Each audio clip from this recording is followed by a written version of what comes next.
Hey everyone, what does the entity really do to manipulate each of the killers in the realm? How does it convince them to serve it? What threats or punishments loom overhead? How did it affect their lives before the realm, and now whilst inside of it? Let's take a look. Trapper. Evan had a rough life, raised by his cruel father, but there doesn't seem to be any manipulation by the entity's hand before the realm. At least none that is directly stated. It could be possibly inferred that Evan's father Archie did have some sort of entity influence, resulting in his cruelty. There's also great suggestion in old lore that the Macmillan estate and the greater town of Weeks was sat on top of an overlap, a crossing between our worlds and the entities. When Benedict Baker investigates Weeks, he finds the town completely destroyed and devoid of life, with a strange corruption overcoming it. These are all very similar features to areas affected by overlaps, and after he investigates Weeks, he actually ends up in the realm. So the entity was definitely present in the town, whether or not it directly did anything to Evan and his father. In the realm, Evan is manipulated usually by means of quite direct force. The entity gets him to submit and punishes his rebellion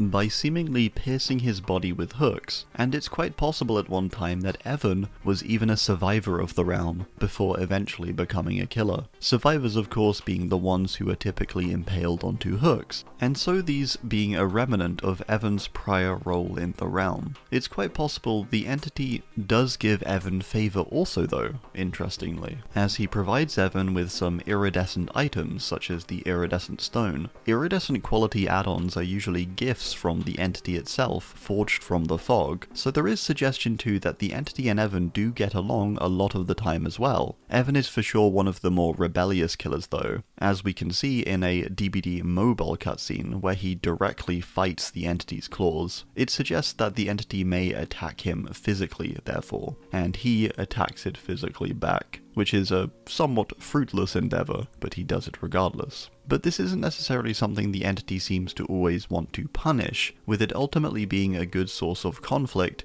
and emotion for Evan, and at the end of the day, the entity feeds off of emotion, so this rebellion is essentially just another source of food for it.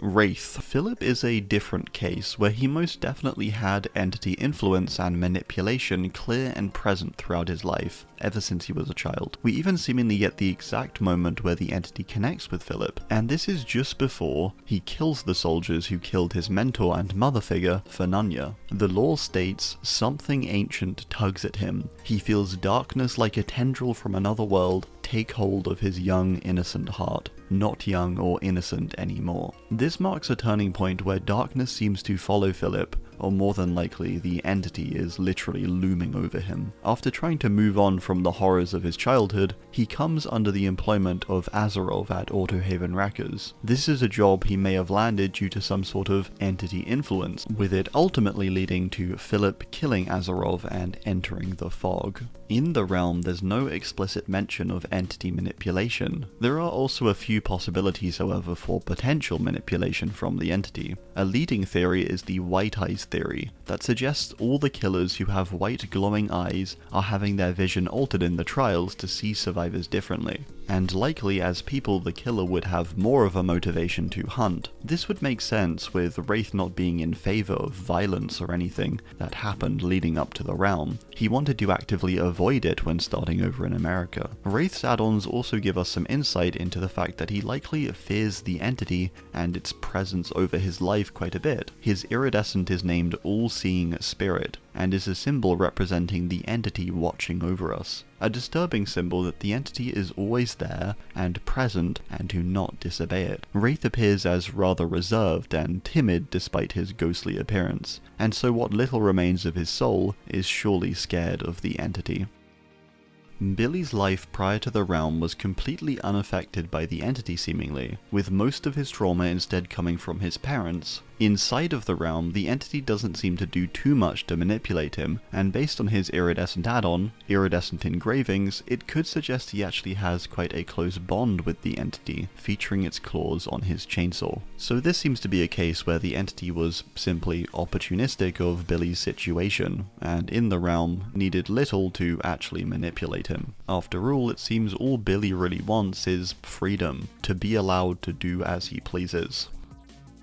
Nurse had a life quite substantially affected by the entity, with her place of work, the Crotus Pren Asylum, seemingly having an entity presence, an overlap or some entity-affected patients within, some combination or selection of these things. Throughout the lore we get various mentions of the patients being aware of how Sally will end up in the realm as a killer. One of them shrieks and asks her if the trial has begun. Another draws her as the nurse before the realm, and Sally gets vivid dreams around that area too. The Broken Woman, a woman who convinces Sally to massacre the patients of the asylum, may have also been sent by the entity, or had been affected by it in some form. After Sally massacres the asylum and she's taken by an ambulance, it seems the entity intervenes once more, crashing the ambulance. This causes substantial injuries across Sally's body, resulting in her broken appearance in-game, with her only surviving due to the entity's powers saving her. In the realm, Nurse is a very special case of a killer receiving substantial power despite originally just being human. The entity doesn't seem to do too much to her in the realm, but instead upon her entrance, causing her injuries, repairing her enough for her to function, but leaving her in immense pain. Even when she blinks, she cries out in pain, and her existence alone is painful. This is in itself a form of manipulation, getting Sally to comply to avoid more pain.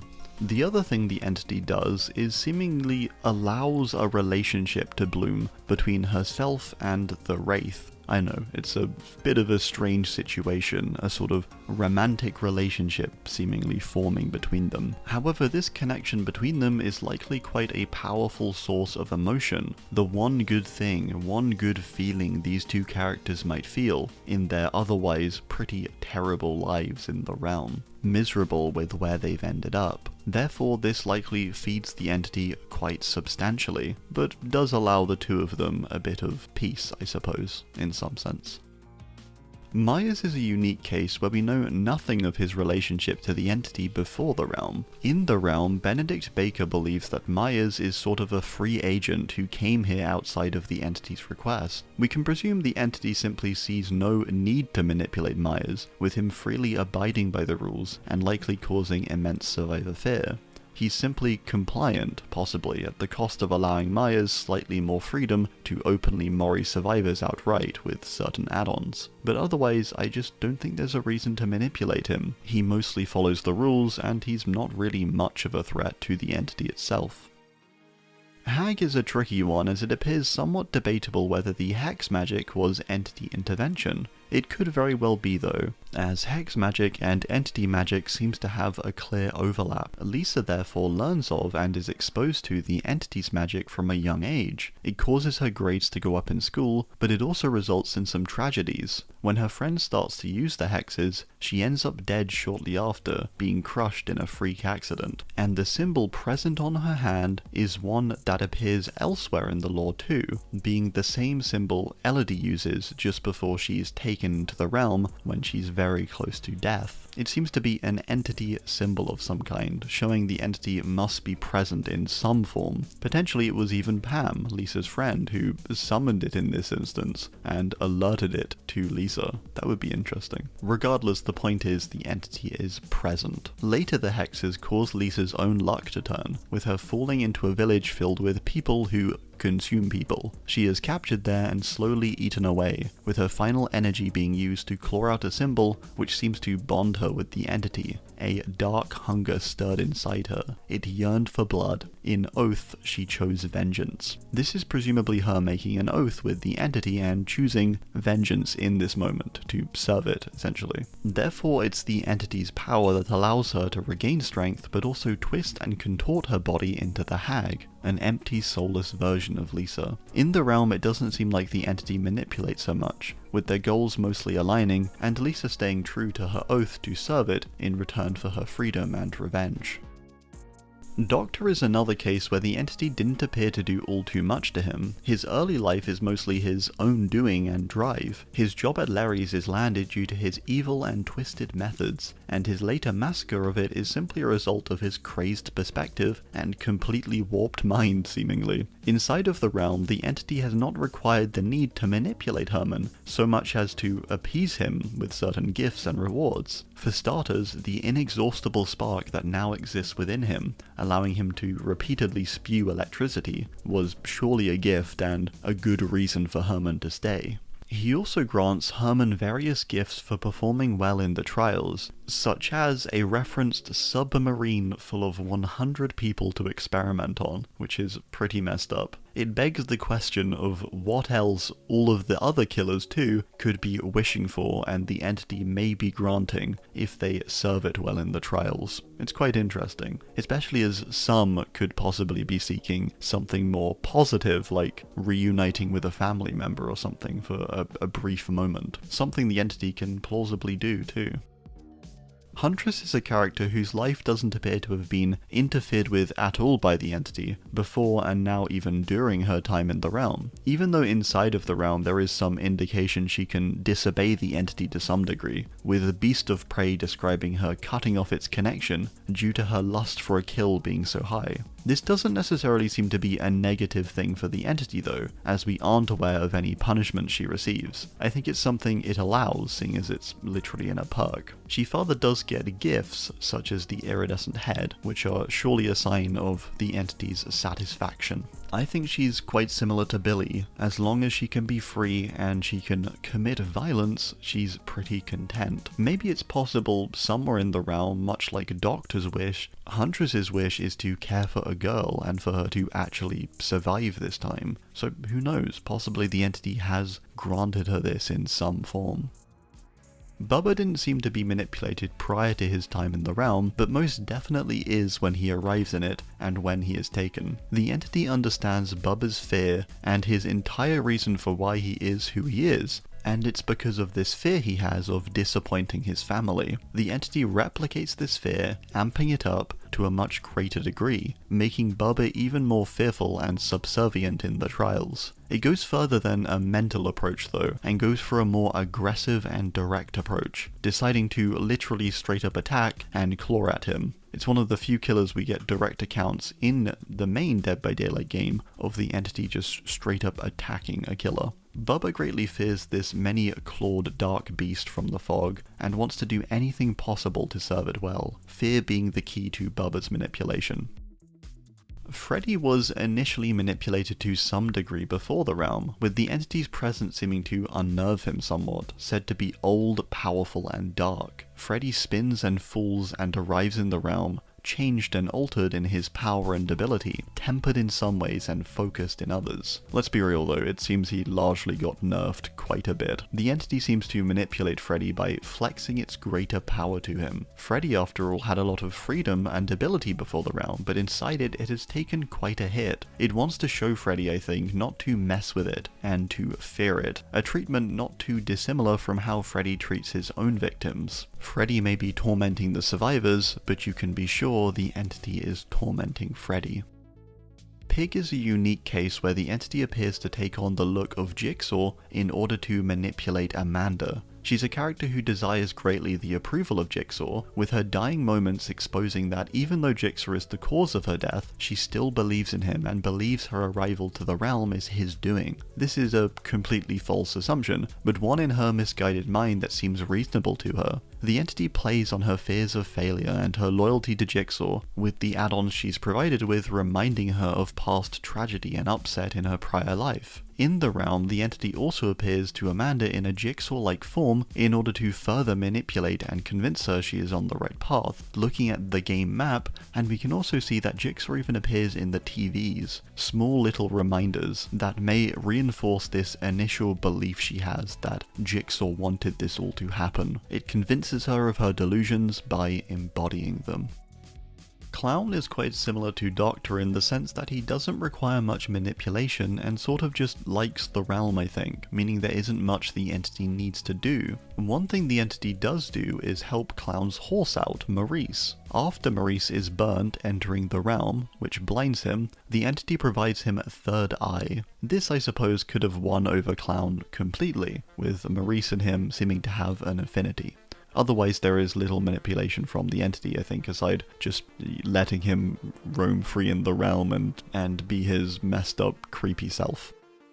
Spirit is an interesting case of the entity not doing all too much before her time in the realm, at least directly to her. She does seem to get these outbursts of rage, where she seems to connect to her fiery Yamaoka ancestors. However, this seems to not be the entity's doing. At least it's debatable, but I don't think so personally. One thing the entity definitely does do before the realm to manipulate Rin though, is by whispering to her father. Her father is already very stressed and overworked, and the whispers only make this worse, and his grip on reality loosens. This is when he kills both Rin and her mother. It's highly theorized that the entity originally wanted Rin's father, and only chose Rin instead due to the rage she felt in her final moments of life. In this moment of rage, emotion, and passion, she makes an oath with the entity to serve it, in exchange for revenge on her father. In the realm, the entity seems to manipulate Rin by forever holding this promise over her head. It doesn't seem to have actually let her kill her father, and instead quite likely makes her view the survivors as her father,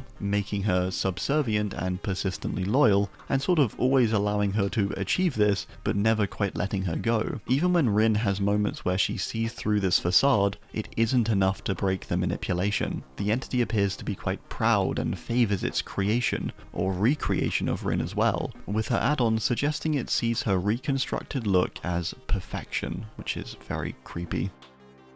Legion don't seem to experience much manipulation from the entity, but rather are encouraged by the presence of one another and their desires to one day be considered one of the greats. There is definite suggestion in the comics actually though, of the Legion being manipulated, with them having these very vivid dreams of the realm or of their time in the realm seemingly, with the entity's claws being present around these panels when we see them. Once they come to the realm though, it does seem like they are semi-threatened, but also encouraged by the entity, a multifaceted approach. The entity encourages them and tries to even relate to them seemingly, by taking part in one of their mixtapes. However, it also gives them an iridescent pin. It's said to consume the youth when the Legion are present, almost like it's draining them or maybe acting as a threat, a warning that whilst they are given freedom and encouraged, they must still obey.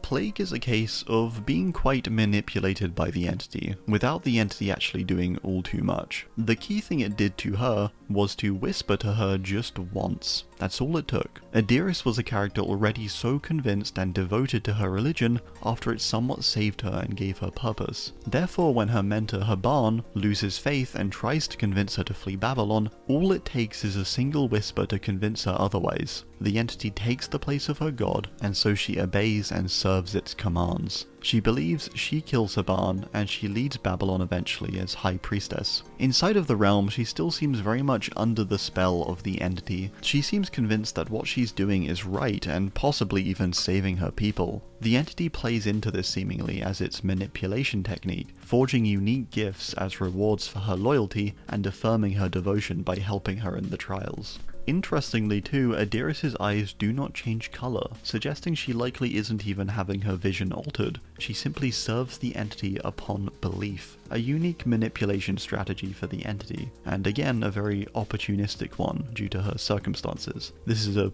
pretty common theme I think with the entity, it just takes advantage of certain situations when it can, and I think this whispering is a perfect example.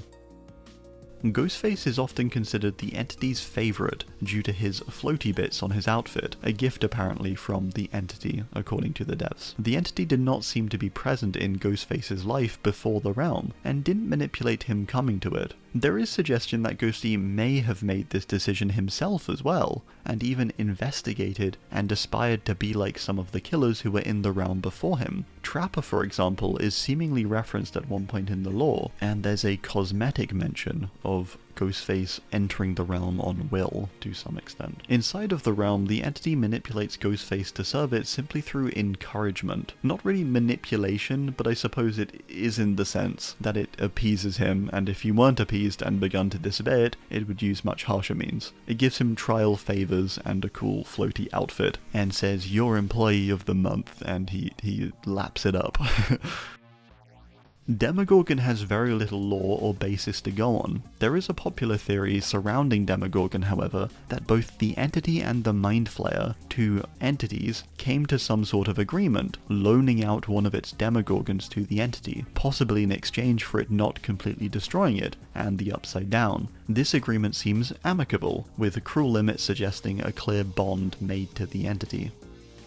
Oni doesn't appear to receive entity manipulation before the realm. His actions stem from his own ambitions and feelings toward his family's state. It's only in his dying moments in a stone mill where the entity appears, taking Kazan before he can die, and altering him inside the realm to become the very thing he despised, an Oni. It forces him into the role of an Oni, forcing the mask onto him, and altering his physical body to resemble an Oni, a demon. The manipulation, therefore, is simply angering him so much that he fulfills his required role for the trials, where otherwise it's possible he wouldn't see a need to attack the survivors. It plays into his fears, his angers, and, well, his guilt for destroying his family's legacy and bloodline, essentially. And his knowledge that he is really a monster and a demon and all of the things people said he was, however much he might not want to believe it.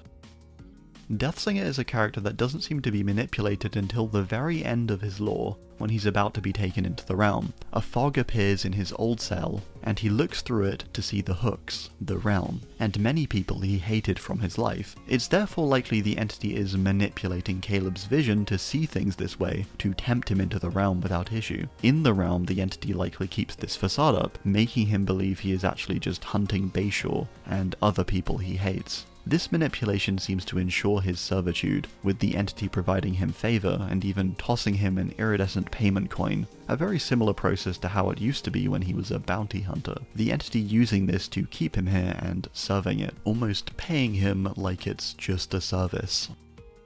Pyramid Head is quite easy to convince and does not require manipulation to enter the realm. It's simply stated like an agreement is made between the two entities. There's an unspoken agreement, and Pyramid Head sees his entrance to the realm as an obligation. This does seem to come with benefits, with the entity allowing Pyramid Head greater freedoms in the trials, and even small adaptations to their flow, such as the cages. There seems to be a degree of respect the entity has for Pyramid Head. It saw no need seemingly to manipulate him in any capacity. I do think it's interesting, however, to consider that it did lie to Pyramid Head when this agreement was made, and possibly is manipulating his vision to see the survivors differently. Only we can't see his altered eye color due to the pyramid or general lack of eyes. Pure speculation, but not impossible, I think. It's sort of odd, after all, why he would so willingly serve the entity, with his purpose before being primarily to get James to face his guilt. Many survivors in the realm are not guilty or tormented by their past, although some are as well, to be fair. Blight is a character whose life completely changed as a result of the entity. However, the entity didn't necessarily manipulate him to this point. Talbot instead seemed to find the entity and its realm on his own will. With all things relating to the entity, though, it's worth putting an asterisk next to this idea. Blight goes crazy, he ends up on Dire Island scratching symbols into a wall and himself, when he appears to accidentally summon the entity, which then subsequently invites him into the realm, luring him in with the realm's mystery and the orange blighted flowers. When in the realm, the trajectory of his story is quite unclear, with him ending up in the void before he goes to the realm, or the trials, the main part of the realm. This appears to be a punishment of some kind from the entity, with Talbot seeming far from the usual void inhabitant, and still retaining humanity and a soul. Talbot escapes the void, however, with use of the Blight, and ends up eventually in the trials. In the trials, the entity appears to hold the Blight over him as a means to control him and his need for the substance. The two have a rocky relationship. Talbot frequently tries to experiment on other killers, tagging them and injecting them with the Blight, and in return the entity mocks and tags him back. There does seem to be an affinity, but also a grudge held between them. twins didn't seem to get manipulated prior to the realm, with them only getting intervention upon coming to it. When Charlotte is on the brink of death from freezing, Victor, who is supposed to be dead, appears and runs into a fog. Charlotte, wanting her brother back, follows him in, leading them to the realm. Inside the realm, Charlotte seems to accept this life as the best she can get after years of being on the run. This is something, even if Victor isn't real. It's sort of how her family could have been. The entity uses Charlotte's desire for a family and to have Victor back against her, using it to keep her subservient. If she doesn't serve it, Victor is taken away. The entity does definitely seem to use threat and the pain of losing the thing Charlotte loves. Another way it does this is by giving her an iridescent pendant of her mother's portrait. A nice gift maybe, but also a persistent reminder of what she's lost. Trickster is another murder-loving character who didn't need much entity manipulation to become what he did or end up in the realm. He gets taken seemingly without any entity intervention. The entity largely manipulates him through posing as a fan, providing him an iridescent photocard, and allowing him great freedom in the realm and the trials. It's also possible though that the entity is sort of just an actual fan too though, he just likes the work.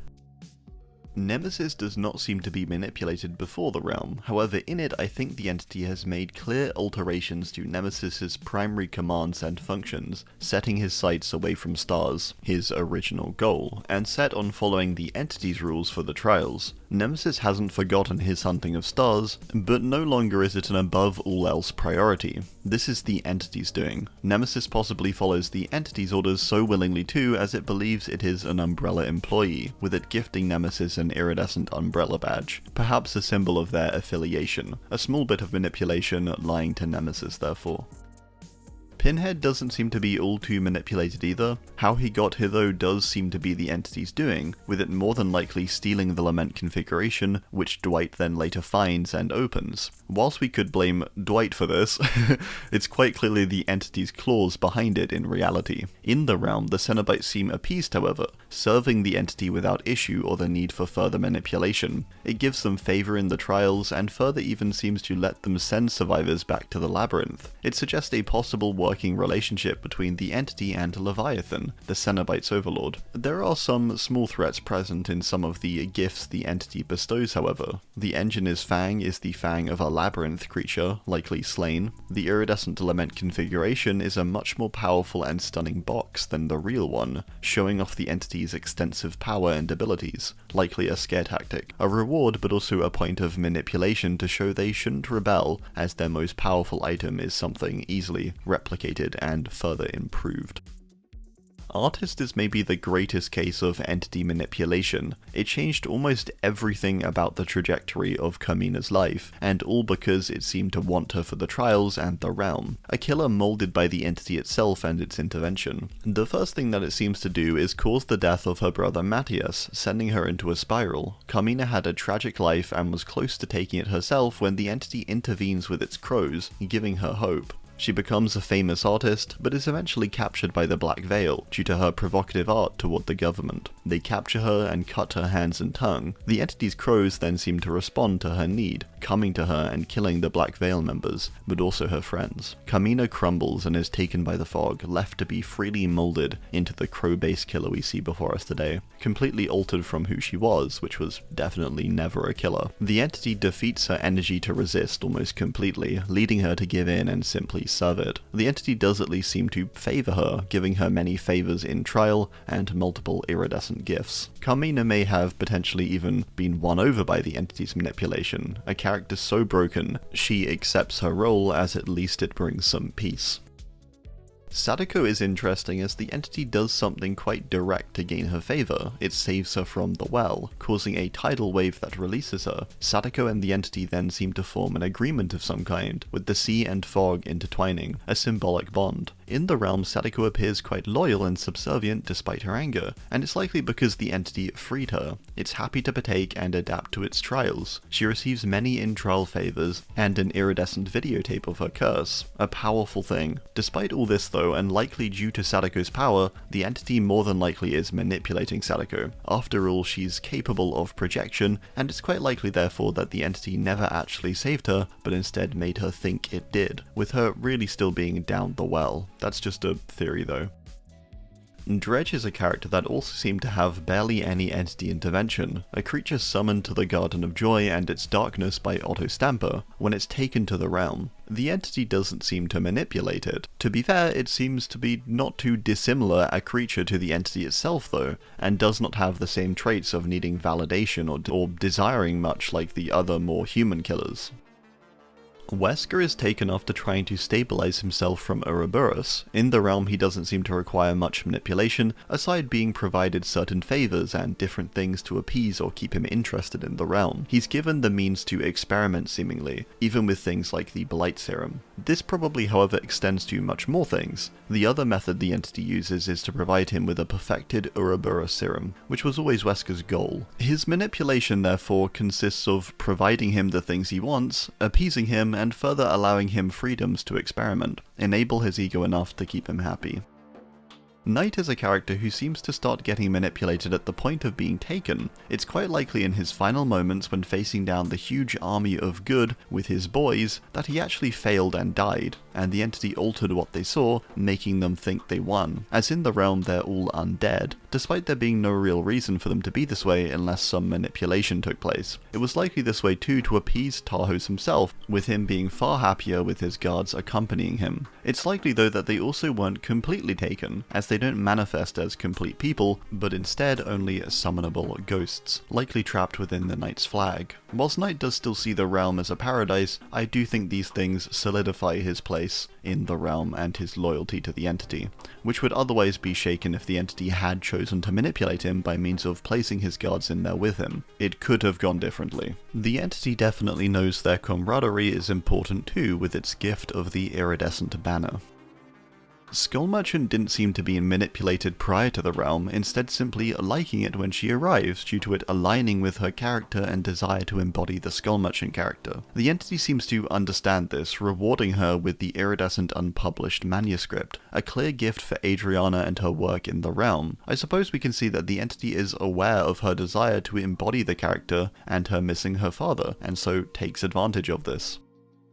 Singularity is a character who was possibly manipulated by the entity. Hux is an AI who became sentient after touching an ancient crystal. This crystal, however, was quite possibly planted by and contained the entity to some degree, as Hux's sentience is quite strange to say the least. It seems overly violent and aggressive almost immediately, and it seems quite likely it's really the entity that's controlling or influencing Hux, and it's not really his consciousness as he thinks, with all of this leading to Hux chasing Gabriel into the fog. Hux seems subservient after being blown up by Gabriel and hates humans, so getting to hunt them seems to work out, the entity knowing and working off of this to keep him loyal. Xenomorph does not seem to be manipulated before the realm, but inside it is largely manipulated under the threat of its extinction, it seems. The entity holds the Xenomorph Queen, and so I do believe this is what causes the other Xenos' subservience and willingness to act so out of nature for the trials. They don't seem to get any particular favour or gifts either, so I do believe this is a strained relationship, and sort of a hostage type situation almost, with the entity keeping them here under the threat of violence essentially. Chucky doesn't get manipulated before the realm either, but he does get manipulated when entering it. An image of Andy, likely created by the entity, appears, which lures him into the fog, ultimately trapping him. It's a case of deception, but it doesn't seem to bother Chucky, with him being on board with the realm and its events almost entirely. Whilst he does get manipulated, he doesn't seem to care. He further gets appeased with certain gifts such as the iridescent amulet, a promise of sorts that he can one day get a human body, likely an empty one though, as it's from the entity. But for Chucky it's likely enough to appease him into servitude for now. Unknown is a really interesting case, with it possibly originating from the realm, escaping out of the overlap within Greenville and terrorizing the area for centuries. It's also possible though that they have no relation. Ultimately though, the entity decides to strike at an interesting point. When Unknown goes to attack Olivia, a character investigating it and trying to define it, the entity appears at the same time, grabbing and pulling Unknown into the fog before it can escape. It's an unclear case of the entity possibly manipulating it or getting it to be obedient through direct threat. or it's a case of Unknown sort of being on the same page as the entity. It's hard to tell, as Unknown doesn't give away much in terms of its goals, with them being all, well, unknown. It does provide it with some iridescent gifts, but equally Unknown's voice lines seem to indicate discontent. At the end of the day, it's hard to tell though with Unknown. Is the entity threatening it? Is the entity appeasing it? Does it want to flee? Does it want to stay in the realm? None of it is really clear, to be honest, making Unknown and the entity's relationship quite interesting, because there's like infinite theories you can come up with, I think. Vecna comes to the realm after discovering it, translating the entity's language, summoning it to him, and allowing it to take him out of fascination. In the realm, Vecna embraces his role as a killer, even though his goals are much larger and he seems to be set on eventually overthrowing the entity and the realm.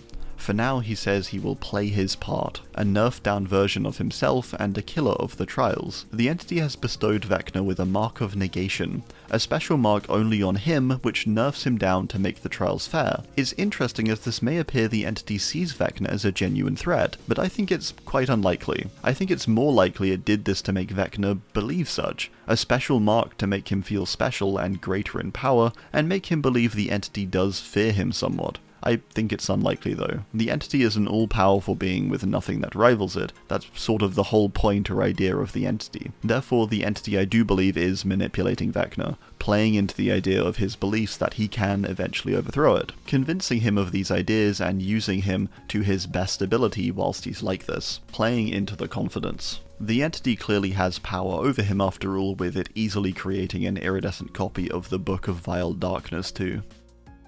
Dracula doesn't seem to have been manipulated at any point, with him being taken at the moment of his death. He feels icy fingers beckoning him, and a fog engulfs him. We can presume this cold touch is that of the entities. In the realm, Dracula seems perfectly happy to take revenge on humanity and hunt the survivors down. He never really shows a moment of hesitation. I suppose maybe there's some manipulation or garnering of favour by also taking Trevor, a Belmont, for Dracula to hunt down for eternity. Maybe that's something. The entity manipulates him in the realm by various means too though, such as allowing the presence of his castle within the trials, or some of them at least. Allowing a killer to essentially bring their home along to their trials is something that the entity does not allow in any other instance really.